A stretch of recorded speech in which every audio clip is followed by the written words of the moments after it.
This little carved wood plaque came out of a storage unit, and at first it looked simple.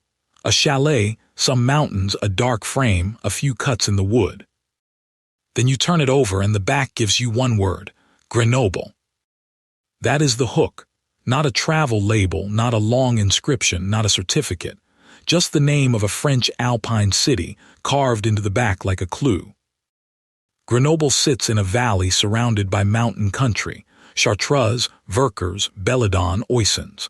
So when a small wall plaque shows a steep-roofed mountain building, it is not just drawing a cute cabin.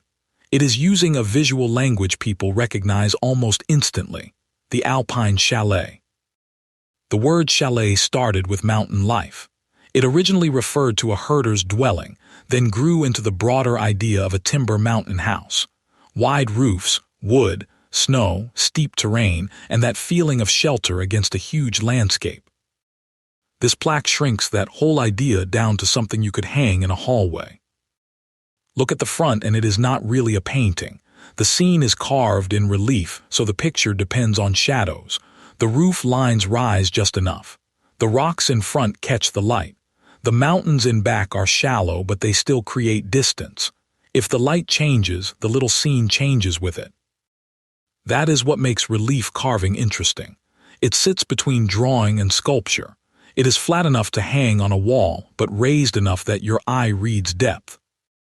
There is also a signature, or at least a maker's mark, on the lower left. It looks like it might read raw or raw, but I could not confirm a known Grenoble artist from the current evidence. So the honest story is not we found a famous carver. The honest story is better. Someone left a mark, but the place name tells the louder story. This is probably souvenir-like decor, the kind of object that turns a trip, a town, or a mountain memory into something small enough to bring home. It does not have to be grand to do that. In fact, the smallness is the point. A city surrounded by mountains becomes one carved word on the back. A whole Alpine building tradition becomes a little roofline. A landscape becomes a few cuts and shadows in wood. And years later, after landing in a storage unit, the plaque still does what it was made to do.